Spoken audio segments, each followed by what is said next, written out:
The message said Phase 2. Min-jae thought he knew what his wife was running from. He was wrong. 3 years ago, something happened. Something Yuna witnessed. Something his father made disappear. Or so they thought. The person on the beach wasn't a new lover. It was a ghost. Someone who was supposed to be dead. Someone who knew every secret the Park family buried. And now that ghost had Yuna's evidence. Her recordings. Her proof. Phase 2 wasn't about running away. It was about burning everything down. And Min-jae? He was about to choose which side of the fire he wanted to be on. Min-jae stared at his phone screen. The video from 3 years ago was still paused. Him and his father in that office. That conversation. His finger hovered over the play button. He didn't want to remember, but he had to. He pressed play. 3 years ago. The video showed his father's private office. The one in the warehouse on the south side. The one they used for serious business. On screen, Min-jae watched himself enter. Younger. Less tired. Still hopeful that he could balance both worlds. The organization and his family. His father sat behind the desk. Smoking. Always smoking. "We have a problem," his father said. "What kind of problem?" "The accountant, Lee Hyun-woo. He's been asking questions. Looking at books he shouldn't be looking at." Min-jae remembered this now. Lee Hyun-woo. Yuna's older brother. The brother who'd moved to Seoul to work in finance. The brother who'd gotten hired by a reputable firm that turned out to be a front for the Park family's money laundering. The brother who'd started to figure it out. On screen, his father continued. "He knows too much. And he's smart. Too smart. He made copies. Copies of what? Everything. Transaction records, account numbers, names, dates." His father exhaled smoke. "He's building a case." Young Min-jae on the screen looked uncomfortable. "What do you want to do?" "What we always do with problems." His father's voice was ice. "Remove them. He has family. I don't care. He made his choice when he started digging. His sister is married to... I know who his sister is married to." His father looked directly at him. "Your wife's brother is about to become a liability. I'm giving you a chance to handle this quietly, or I will handle it loudly." Min-jae watched himself nod slowly on screen. "I'll take care of it." The video ended. Min-jae sat in the darkness of his apartment, the phone screen fading to black. He remembered now. He'd given the order. Not directly. He'd passed it to Jung-ho. Said Lee Hyun-woo needed to disappear for a while. Nothing permanent. Just scared enough to stop digging. But Jung-ho had interpreted it differently. Or his father had given different orders. Lee Hyun-woo died in a car accident 2 weeks later. Yuna had been devastated. Her last family member. Gone. Min-jae had comforted her. Held her while she cried. Attended the funeral. All while knowing. And Yuna never suspected. Or so he thought. His phone buzzed. Another video file. Another message. "Keep watching. You're almost there." He opened it. This video was newer. Dated 2 years ago. It showed Yuna. In a car. Parked outside that same warehouse where his father's office was. She'd been following him even then. The video played. On screen, Yuna sat motionless in the driver's seat, watching the warehouse entrance. Then a figure emerged. Jung-ho. And behind him, someone Min-jae didn't expect.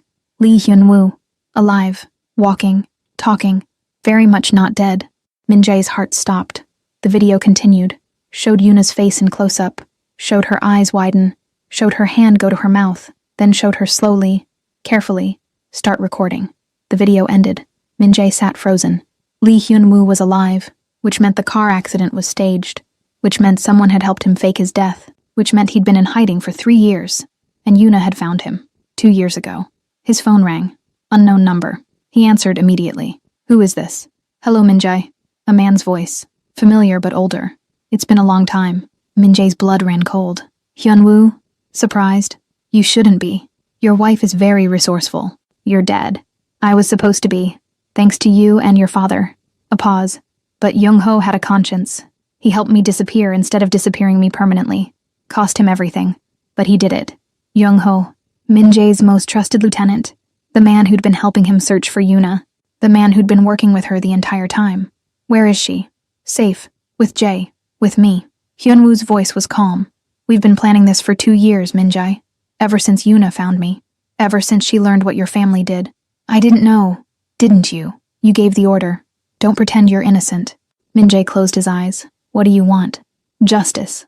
Your father destroyed lives, laundered blood money, ordered executions, built an empire on corpses." A pause. "And you helped him. I'm not my father. Aren't you? You abandoned your family for a lie. You forgot your son's birthday. You became exactly what he trained you to be. Hyunwoo's voice hardened. But here's the thing, Min-jae.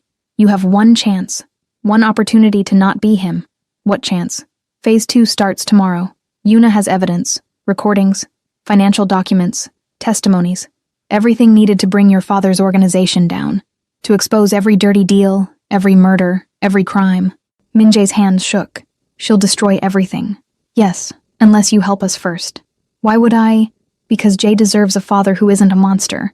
Because Yuna deserves to know you chose right for once. And because deep down you know your father's empire is poison. Silence. Tomorrow morning, 9 a.m., you'll receive an envelope. Inside are instructions. Follow them exactly. Help us expose your father. Or stand with him and burn with everything he built. And if I help you, then maybe, you get a chance to see your son again someday. Not as his father.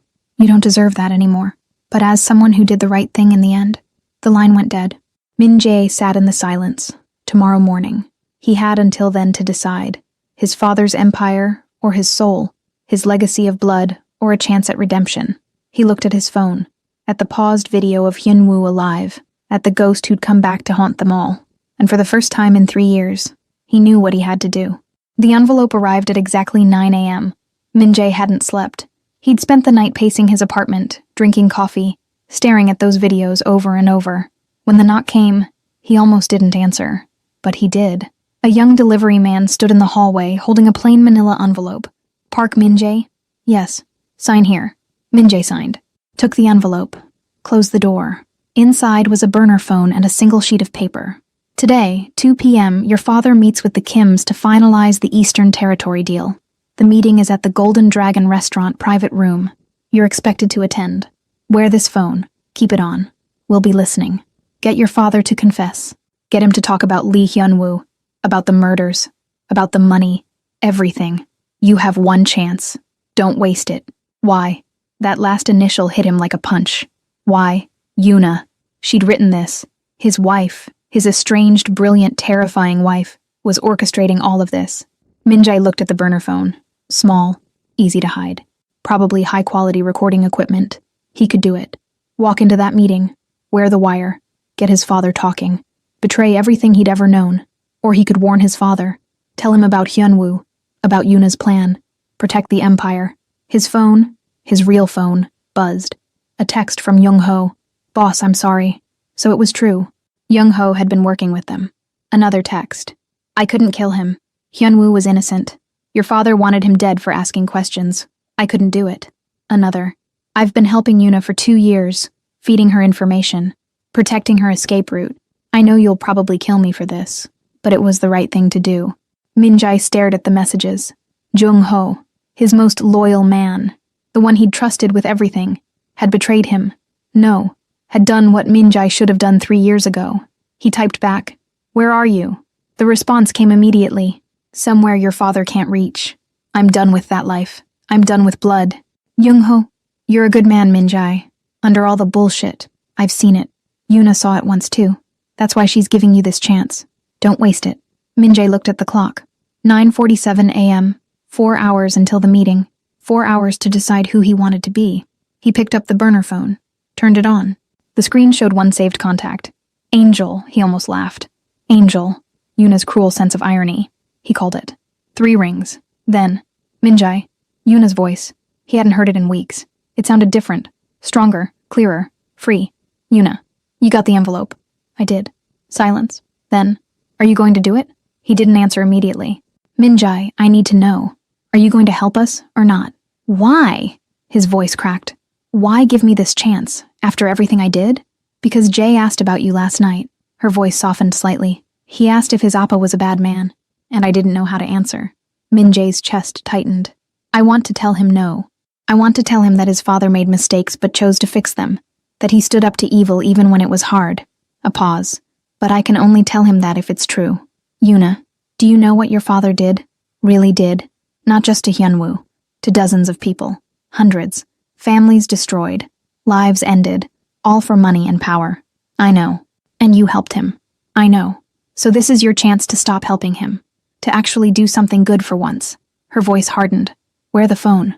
Get him talking. Give us what we need to end this. And then the police raid the organization. Everyone gets arrested.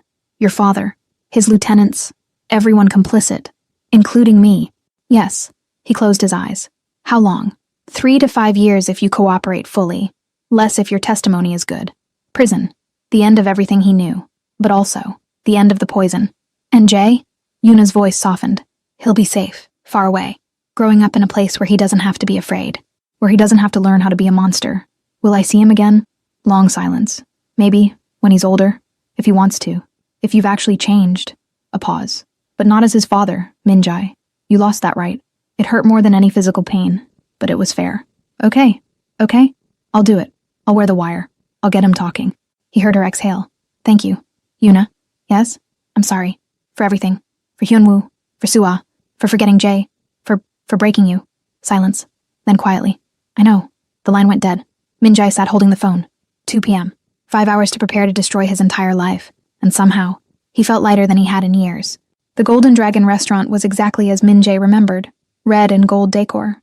Private rooms with soundproofed walls. Staff who knew when to disappear. His father's favorite place to conduct business. Minjai arrived at 1:45 p.m., 15 minutes early. The burner phone was in his jacket pocket, recording. Tiny but powerful. His heart hammered as he walked through the entrance. The hostess bowed. Mr. Park, your father is already in the Jade Room. Of course he was. Always early. Always in control.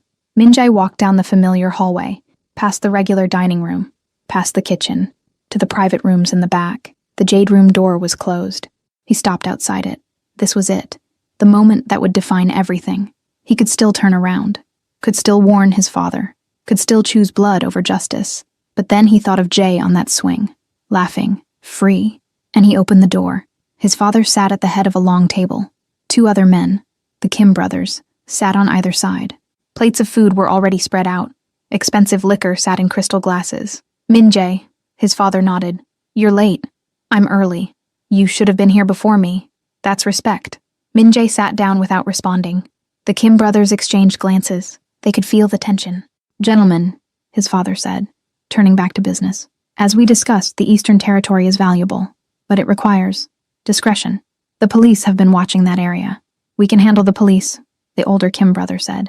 We have 3 captains on payroll. Good. But there's also the matter of the previous owner, Mr. Chen. He's been resistant to selling. Resistant how? He refuses to leave, claims the territory is his birthright. His father smiled coldly. He'll need to be convinced. Permanently. The younger Kim laughed. Like the accountant? What was his name? Lee something? Minjai's blood froze. His father's expression didn't change. Lee Hyunwoo. Yes.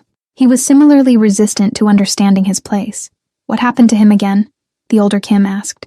Car accident. Very tragic. His father poured more liquor. These things happen when people ask too many questions. He was confessing. Right there. Casually. Over lunch. Minjai's hand instinctively went to his jacket pocket, making sure the phone was still recording. Speaking of questions, his father turned to Minjai. Your wife's brother. That was Lee, wasn't it? Minjai's throat was dry. Yes. Did she ever suspect? No. Good. Women are better off not knowing these things. They get emotional. His father took a drink. Although I heard she left you. Took the boy. She did. See? Emotional. Probably found out about your whore's baby. His father shook his head. I told you to be more careful. Mistresses are fine. Getting them pregnant is sloppy. The Kim brothers laughed. Minjai forced himself to stay calm. The baby wasn't mine. His father's expression shifted. What? DNA test. 0%. She was playing me. Silence around the table. Then his father started laughing. Hard. You're joking. I'm not. So you abandoned your wife and son for another man's bastard? His father laughed harder. That's the funniest thing I've heard all year. The Kim brothers joined in. Minjai sat still, letting them laugh, letting them talk, letting them confess. The conversation continued. More business. More casual mentions of violence, of bribes, of murders. His father bragged about avoiding prosecution for 15 years, about owning judges, about making problems disappear. Every word was being recorded. After 2 hours, the meeting ended. The Kim brothers left first. Minjai stood to leave. Minjai. His father's voice stopped him. He turned. His father was looking at him with an expression Minjai couldn't read. Are you all right? You've been quiet. I'm fine. You don't look fine. You look. His father studied him. Conflicted. Minjai's hand tightened around the phone in his pocket. I'm just tired. Tired. His father stood up and walked closer. Or guilty. What? You've been different since your wife left. Distracted. Emotional. He stopped directly in front of Min-jae. Almost like you're having second thoughts about this life. I'm not. Because second thoughts are dangerous, Min-jae. They make men do stupid things. Betray family. Forget loyalty. His father's hand shot out and grabbed Min-jae's jacket. Pulled out the burner phone. Time stopped. His father looked at the phone. At the recording in progress. Then slowly looked up at Min-jae. You fucking traitor. Min-jae didn't move. His father's face twisted with rage. How long? How long have you been working against me? Since I realized what you made me become. His father backhanded him. Min-jae's head snapped to the side. Blood filled his mouth. Everything I built. Everything I gave you. And this is how you repay me? You built it on corpses. Before you continue, if this story touched something in you, you should know this is only the beginning. The complete version includes 30 full audio stories, more than 30 hours of uninterrupted listening. No ads, no cuts, no distractions. Scan the QR code on your screen, or tap the link in the pinned comment to continue listening right now. I built it for you. His father grabbed him by the collar. So you could have power, respect, everything I didn't have. I didn't want this. Too bad. You're a park. This is your blood. No. Min-jae pushed him away. This is your blood, not mine, not anymore. His father stared at him, then reached into his jacket. Min-jae saw the gun before his father even pulled it out. Time slowed. The door burst open. Police flooded in. Dozens of them. Freeze! Hands up! His father spun toward them, gun halfway out. Drop it! Drop the weapon! For a moment, Min-jae thought his father would shoot, would go out fighting, but he stopped, slowly raised his hands. The gun clattered to the floor. An officer grabbed his father, forced him to his knees, cuffed him. Another officer approached Min-jae. Park Min-jae, you're under arrest for... I know. Min-jae held out his hands. I know. They cuffed him too. As they led both of them out, father and son, side by side in handcuffs, his father looked at him. You've destroyed everything. No, Min-jae said quietly. You did. A long time ago. I just finally stopped helping you. Outside, police cars lined the street. Officers were raiding multiple locations simultaneously. The entire organization was falling. And as they pushed Min-jae into the police car, he saw something across the street. A figure standing in the shadows. Jung-ho. Their eyes met. Jung-ho nodded once, then disappeared into the crowd. Min-jae sat in the back of the police car as it pulled away. He'd done it. Phase 2 was complete. The empire was burning. And somewhere, thousands of miles away, Yuna and Jae were watching the news. Safe, free, finally free. The interrogation room was cold.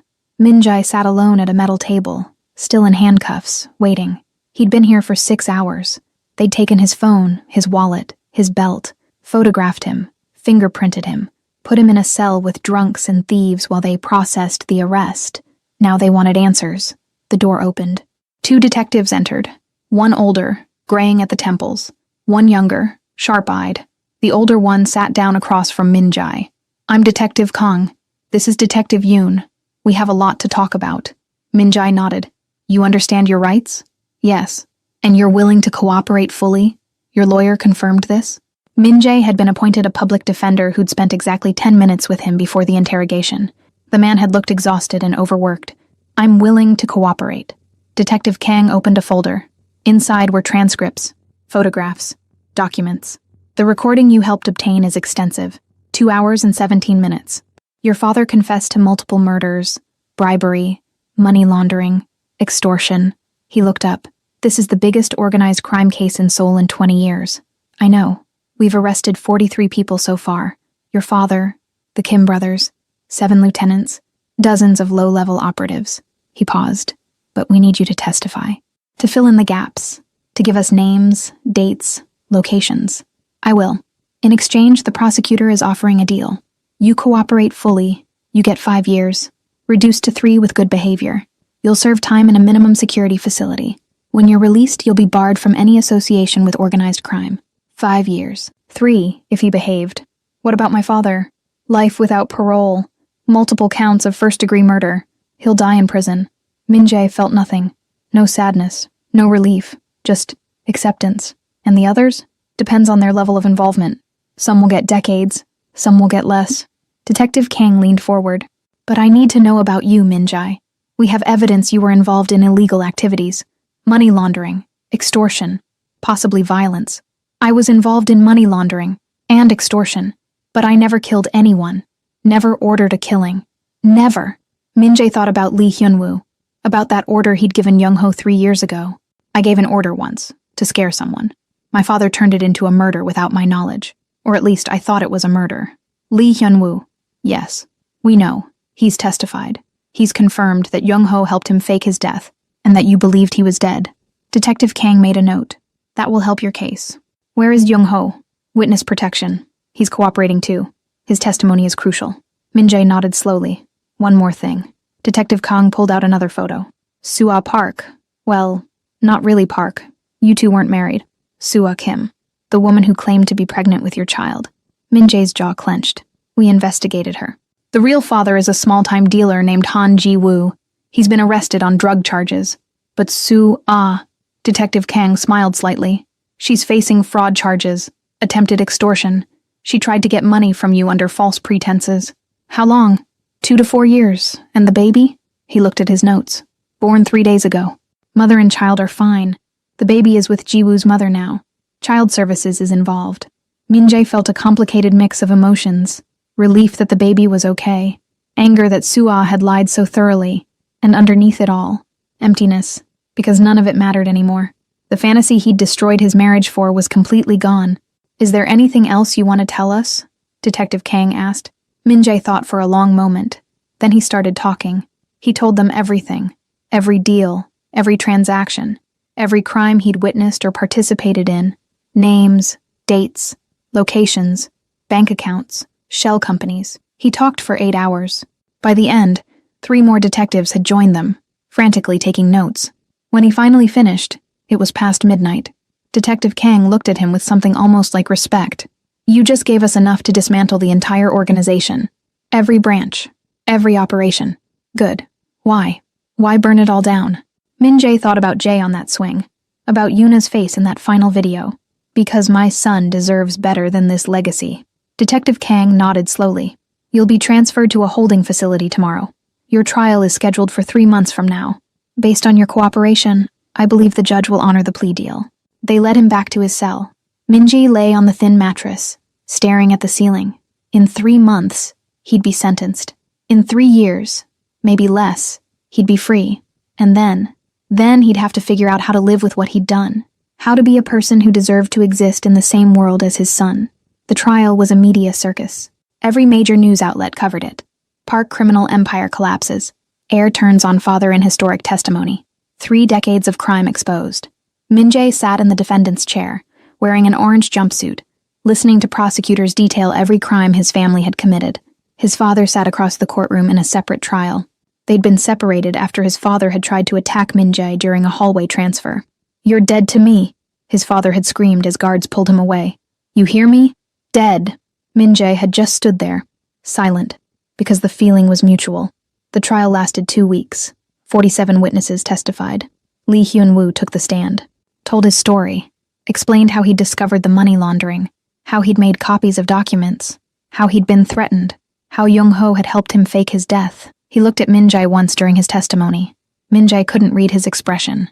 Young-ho testified via video link from witness protection. His face was blurred, his voice distorted, but Min-jae recognized him anyway. Min-jae gave me an order, Jung-ho said carefully. He told me to scare Lee Hyun-woo, to make him stop asking questions, but his father gave me a different order, a direct order, to kill him. And what did you do? I faked the death, made it look like a car accident, helped Hyun-woo disappear, because I knew Min-jae didn't actually want him dead. He was just trapped in his father's world. The prosecutor pressed him, but Min-jae didn't stop the order, didn't try to save Lee Hyun-woo. No, but he also didn't know what his father had ordered. I kept that from him. I didn't want him to know how far his father would go. It was a complicated testimony. It didn't absolve Min-jae, but it provided context. Sua testified too. She'd been offered a deal in exchange for her testimony about Min-jae's state of mind during their relationship. She looked different, thinner, tired. The baby weight was gone, but so was the confidence. He was lonely, she said quietly. His wife had become distant. He felt ignored. I took advantage of that. Did you love him? No, I loved what he represented. Security, money, status. She looked down. I'm not proud of what I did. The prosecutor asked about the pregnancy. I knew the baby wasn't his. I knew from the beginning. But I thought if I could just get him to commit, to leave his wife, then maybe he'd never find out. Maybe I could make it work. Did you feel guilty? Sua's eyes filled with tears. Every day. But I was desperate. And desperate people do terrible things. She looked at Minjae. I'm sorry, she mouthed. Minjae didn't respond. Finally, it was Minjae's turn to testify. He'd been coached by his lawyer, told what to say, how to say it. But when he sat in the witness chair, under oath, facing the judge and the jury and the cameras, he ignored all of it.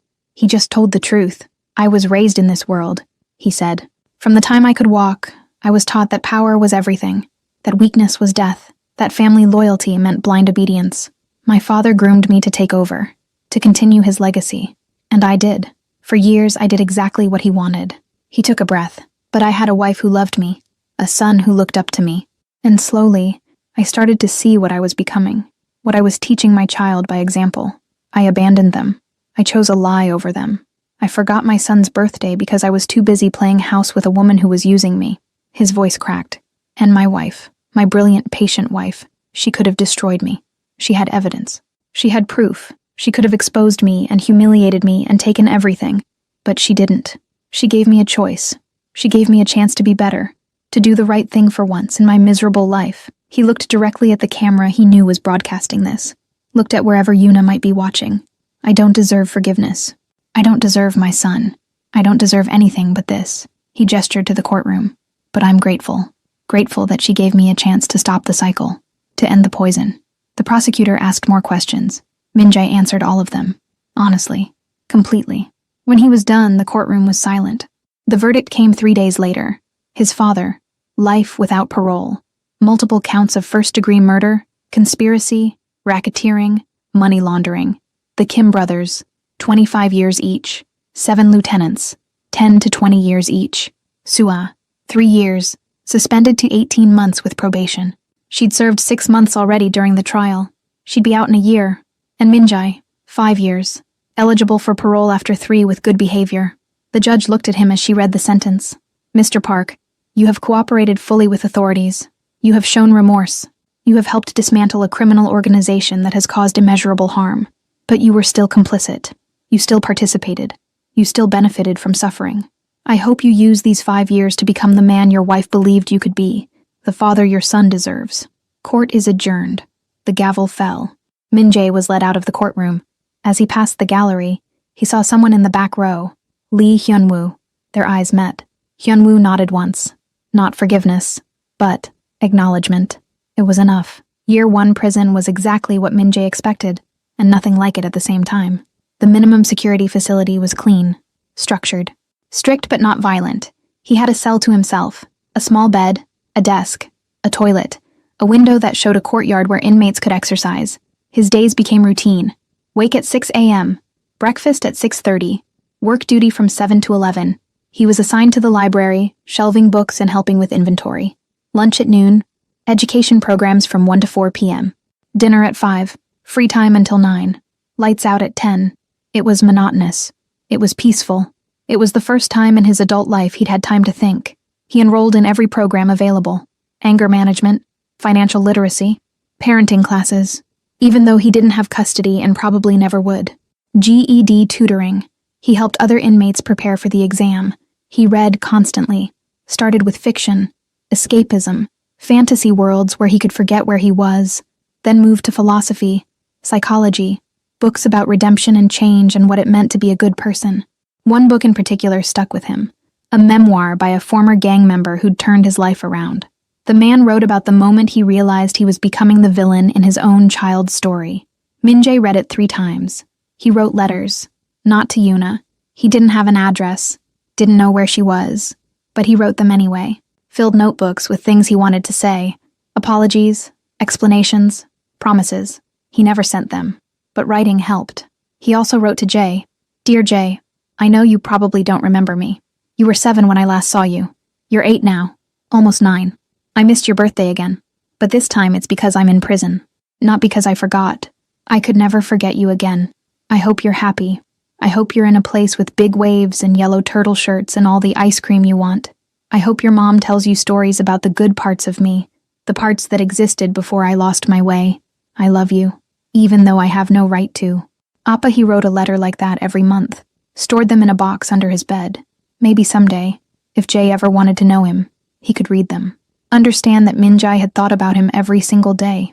Year 2 Minjae was assigned a new cellmate, a young man named David, 23, arrested for assault during a bar fight that went wrong. David was angry, loud, constantly complaining. Minjae ignored him mostly, but one night, David broke down. I fucked up my whole life, he sobbed. My girlfriend left me. My family won't talk to me. I'm stuck in here for 3 more years. Minjae sat on his bed reading. Did you hear me? I said I fucked up. I heard you. And you don't care? I care. But feeling sorry for yourself won't change anything. David glared at him. Easy for you to say. You're all calm and zen. Like this doesn't bother you. It bothers me every day. Then why are you so quiet about it? Minjae closed his book. Because I deserve to be here. I did terrible things. Hurt people. Destroyed my family.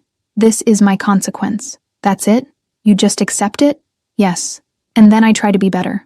He looked at David. You can spend 3 years being angry. Or you can spend 3 years learning how to not be the person who ended up here. David stared at him. That's the most depressing pep talk I've ever heard. Minjae smiled slightly. It's not supposed to be inspiring. It's supposed to be true. Over the next few months, David started to change. Started attending programs, reading, talking less about what he'd lost and more about what he wanted to build. One day he said, "You'd make a good counselor when you get out." Minjae hadn't thought about what he'd do when he got out, but the idea stuck with him. Helping people who'd made mistakes. Maybe that could be his redemption. In his 2nd year, Minjae received his first visitor. He'd listed no one on his approved visitor list. He'd assumed no one would come, but when the guard called his name during recreation time, he was confused. You have a visitor. There must be a mistake. Park Minjae, ID number 2847. You have a visitor. Minjae followed the guard to the visiting room, and sitting at one of the tables, looking older and tired but alive, Lee Hyunwoo. Minjae stopped in the doorway. Hyunwoo gestured to the chair across from him. Sit. Minjae sat slowly. They stared at each other. Finally, Hyunwoo spoke. You look different. Prison will do that. No, I mean, you look lighter, less burdened. Minjae didn't know what to say. I came because Yuna asked me to check on you. Minjae's heart jumped. She did? Don't get excited. She didn't ask because she cares. She asked because she wants to make sure you're actually changing, that this wasn't just a performance for the trial. How is she? How's Jay? They're good. Happy. Jay is thriving. He's learning English.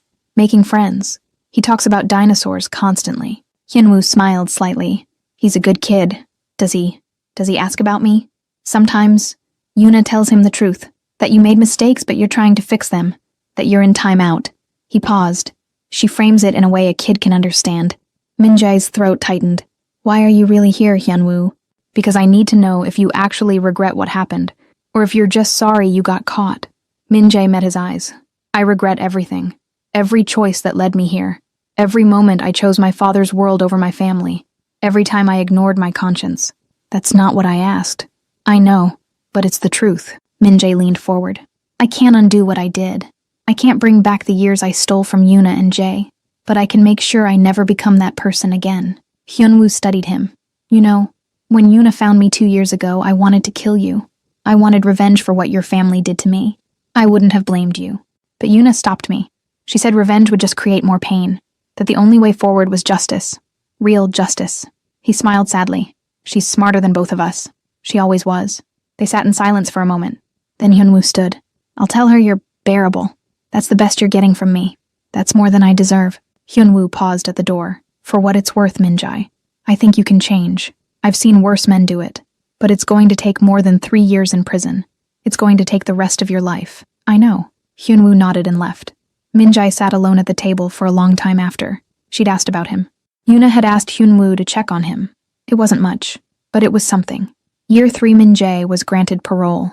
The hearing was brief. His lawyer presented evidence of his good behavior, his completion of programs, his work in the library, letters of recommendation from guards and counselors. The parole board deliberated for 15 minutes.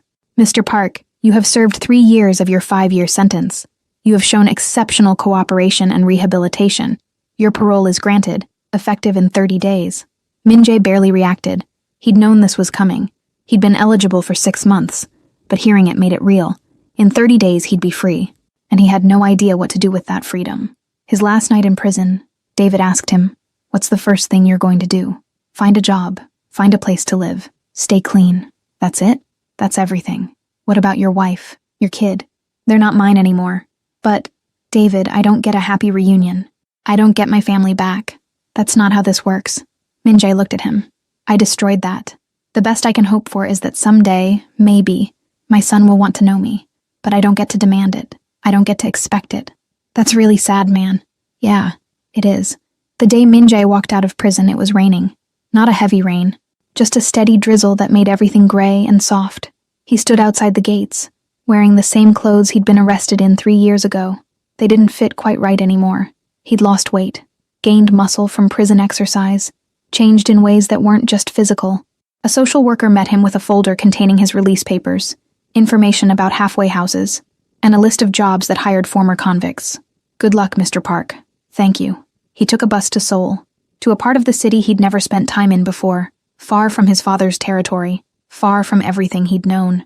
He checked into a halfway house, a small room with 4 other men, all of them recently released, all of them trying to start over. The next day, he started looking for work. Most places turned him away immediately when they saw his record.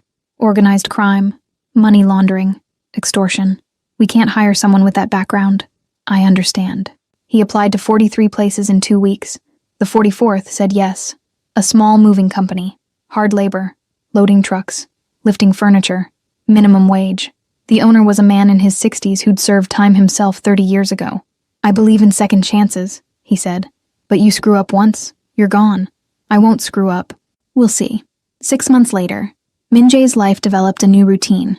Wake at 5 a.m., breakfast at the halfway house, work from 7 a.m. to 6 p.m., dinner, attend mandatory counseling sessions twice a week, attend voluntary support groups 3 times a week, read, write letters to Jay that he still never sent, sleep.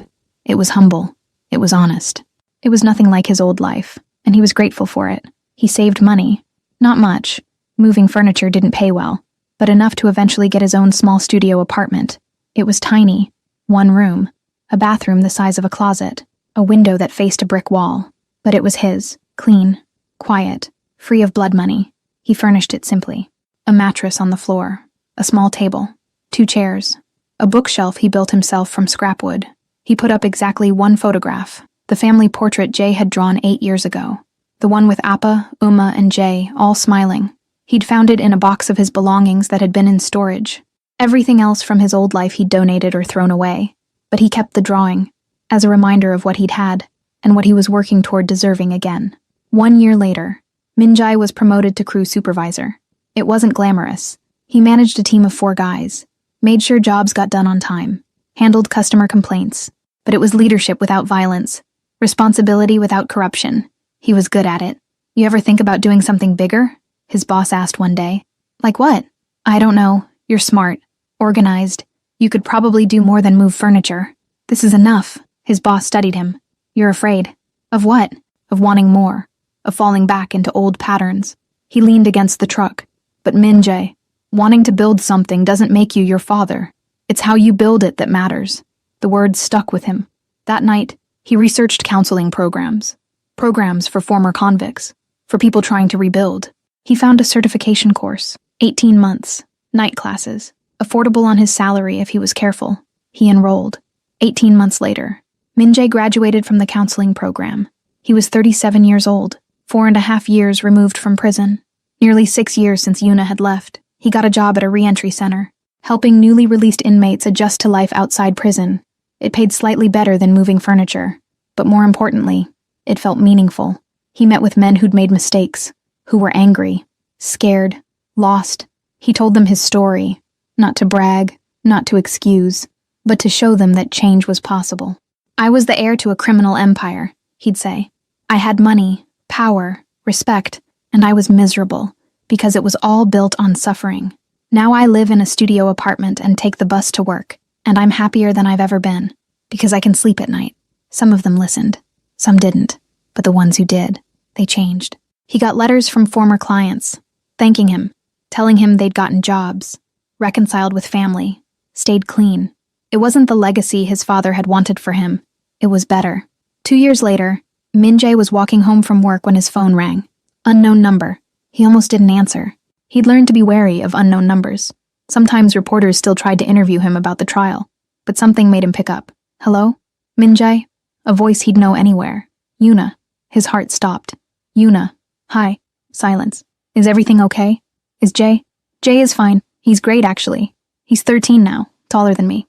Obsessed with marine biology. Min-jae smiled despite himself. Marine biology? We live near the ocean. He wants to be a marine scientist. Study whales. She paused. He's brilliant, Min-jae. Gets it from his uncle. He gets it from you.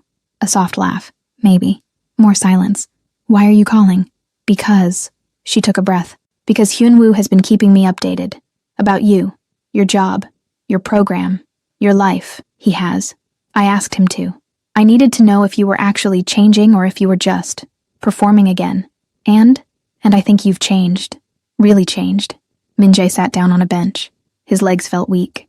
Jay has been asking about you more. He's old enough now to understand what happened. What you did. What you're doing now. What does he want to know? If you're a good person. If you were always bad. If people can change. Her voice softened. I told him I think you can. That you are changing. That you're trying to fix your mistakes. Min-jae's vision blurred. He asked if he could write to you. What did you say? I said it was his choice. That I wouldn't stop him if he wanted to. But that he should think about it first. About whether he was ready. And he's been thinking about it for 3 months. And yesterday, he said he wanted to try. Min-jae couldn't speak. I'm not saying he wants a relationship, Min-jae. I'm not saying you get to be his father again. But maybe you can be someone in his life. Eventually. If you keep doing the work. I will. I promise. Don't promise. Just do it. Okay. Another pause. I'm proud of you, Yuna said quietly. For what you've become. It doesn't erase what you did. But it matters. Thank you. I have to go. Jay has swimming practice. But I'll send you an address. You can write to him. If he writes back, you'll know he's ready. Yuna? Yes? Are you happy? Long silence. Yes, I am. Really happy. Hyunwoo and I. We've built a good life here. For Jay. For us. Min-jae's chest ached. But it was a good ache. I'm glad. You deserve happiness. So do you, Min-jae. I hope you find it. The line went dead. Min-jae sat on the bench as rain started to fall again. She was happy. Jay was thriving. And he might get a chance to know his son again. It wasn't the fairy tale ending he'd once dreamed of, but it was real, and it was enough. 3 months later, the letter arrived on a Tuesday. Min-jae saw it in his mailbox and almost didn't believe it. A blue envelope, neat handwriting, a return address in a country he'd never visited, and in the corner, J Park. Min-jae's hands shook as he opened it. Inside was a single page, written in careful English with a few Korean words mixed in. Dear Appa, Mom says I can call you that if I want to. I'm not sure if I want to yet, but I'll try. My name is Jay. I'm 13 years old. I live near the ocean. I like swimming and science and dinosaurs still. Mom told me what happened. Why you went away. Why we left. I was really angry for a long time. I didn't understand why you forgot about me. Why you chose someone else. But Uncle Hyunwoo explained that sometimes adults make really bad choices, and that the important thing is if they try to fix them. Mom says you're trying. That you work with people who made mistakes, that you're different now. I don't know if I believe it yet, but I want to see. So I guess you can write back, if you want. Tell me about your life, about what you do, about who you are now. Not who you were, who you are. Min-jae read the letter 5 times. Then he sat at his small table and started writing. Dear Jay, thank you for your letter. You don't know how much it means to me. You're right to be cautious. You're right to wait and see if I've changed. I would be cautious too. So let me tell you who I am now. I live in a small apartment in Seoul. I work at a re-entry center helping people who made mistakes learn how to live better lives. I take the bus to work. I read a lot. I don't have much money, but I'm happy. I'm not the same person I was when you were 7. That person was lost. Selfish. Broken. I'm still broken in some ways. I always will be. But I'm trying to build something good from the pieces. You said you like marine biology. That's amazing. The ocean is full of mysteries. I'd love to hear about what you're learning. I want you to know something, Jay. Even though I don't deserve to be called your father, I never stopped thinking about you. Every single day for 6 years, I thought about you. Wondered if you were happy. Hoped you were safe. I wrote you letters every month. I never sent them because I didn't have an address. But I have a whole box of them. Maybe someday, if you want, you can read them. See that you were always on my mind. I don't expect you to forgive me. I don't expect you to want a relationship. But if you want to keep writing, I'll keep answering. I'm proud of you. For being smart and curious and kind. For giving me this chance. Minjae. You can call me Appa when you're ready, but Minjae is fine too. He mailed the letter the next day. 6 months later, the letters became regular. Once a month at first, then twice a month, then weekly. Jay wrote about school, about swimming competitions, about the documentary he watched about humpback whales. Minjae wrote about his work, about the men he helped, about the books he was reading. They didn't talk about the past much. They focused on the present, on who they were becoming. One letter, Jay wrote, "Mom says maybe I can visit Korea someday. Would you want that?" Minjae's response, "Only if you want to. No pressure. But yes, I would love that more than anything." 1 year later, Minjae was at work when he got the call. "Minjae, it's Hyunwoo. Hey, is everything okay?" "Yeah, better than okay, actually." He paused. "Yuna wanted me to tell you. We're coming to Korea next month. For a visit. Family trip." Minjae's heart raced. "Really?" Jay asked if he could meet you. In person. Yuna agreed, but with conditions. "What conditions?" "Public place. Short visit. I'll be there as supervision. And if Jay wants to leave at any point, we leave. No arguments. Of course. Whatever he needs." "Good. I'll send you details." "Hyunwoo?" "Yeah?" "Thank you. For everything. For helping Yuna. For checking on me. For giving me this chance. Don't thank me. Thank Yuna. She's the one who believed you could change." A pause. "Don't prove her wrong." "I won't." The meeting they met at a park. Not the fancy kind with fountains and sculptures. Just a regular neighborhood park with a playground and some benches. Minjae arrived 30 minutes early. Sat on a bench. Tried to breathe normally. At exactly 2 p.m. he saw them. Yuna walked across the park with a teenage boy beside her. Hyunwoo followed a few steps behind. Jay. He was tall. Almost as tall as Yuna. Lanky in the way teenagers are. He wore jeans and a hoodie with a whale on it. His hair was longer than Minjae remembered. But his eyes were the same. Minjae stood up. They stopped a few feet away. Yuna looked different too. Older, but happy. There was a lightness to her that hadn't been there before. "Hi," she said softly. "Hi." Jay stared at him, studying, evaluating. Minjae didn't move, didn't try to hug him. Just stood there letting Jay look. Finally, Jay spoke. "You look different than I remember. You too. You're so tall." A small smile. "I'm taller than Mom now. I can see that." Awkward silence. Then Jay said, "Uncle Hyunwoo says you help people now." "I do. People who made mistakes. I try to show them there's another way. Do you like it?" "I love it. More than before?" Minjae knew what he was asking. 1,000 times more. Because this is real. What I did before was built on lies. This is built on truth. Jay nodded slowly. Yuna gestured to the bench. "Should we sit?" They sat. Minjae on one end. Yuna on the other. Jay in the middle. Hyunwoo stood nearby, giving them space but watching carefully. They talked for an hour. About safe things. School. Work. Books. The ocean. Jay told him about a research trip he wanted to take. About colleges he was looking at. About his dreams of studying marine conservation. Minjae listened. Asked questions. Didn't try to give parental advice. Just listened. When the hour was up, Yuna stood. "We should go. We have dinner reservations." Jay stood too. He looked at Minjae. "This was okay." "Yeah? Yeah, not weird. Just okay. I'm glad." Jay hesitated, then held out his hand. Minjae shook it. His son's hand was bigger than his now. "Maybe we can do this again," Jay said. "Before we leave, if you want. I'd like that very much." Jay nodded and walked away with Yuna. Hyunwoo lingered. "That went well." "It did. Don't mess it up." "I won't." Hyunwoo smiled slightly. "See you next time, Minjae." He left. Minjae sat on the bench for a long time after they were gone. He'd met his son. Talked to him. As equals. As people. Not as father and son. Not yet. Maybe never. But as two humans trying to understand each other. It was everything. 2 years later. Minjae's apartment was small, but full. He'd been promoted to director of the reentry center. Better pay. More responsibility. The chance to build programs that actually helped people. He'd started a podcast too. Interviews with former criminals who'd turned their lives around.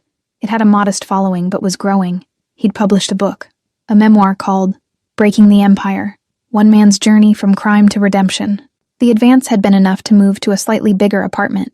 He'd furnished it simply, but on the walls, he'd hung photographs, his counseling certification, a group photo from the re-entry center, letters from clients who'd succeeded, and in a frame on his desk, a recent photo Yuna had sent him, Jay at his high school graduation.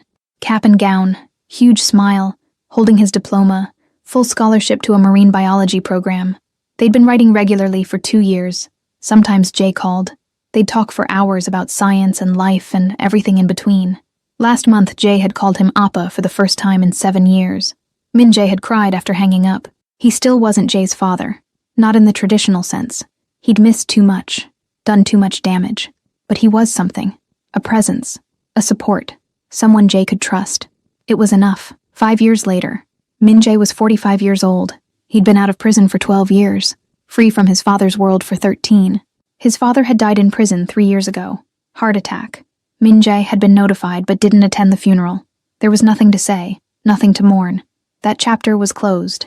Min-jae's life was quiet, purposeful, full of small joys, morning coffee, helping someone get a job, reading letters from Jay, who was now in graduate school studying whale migration patterns. He dated occasionally. Nothing serious. He wasn't sure he was ready for that. But he had friends. Real friends. People who knew his past and accepted him anyway.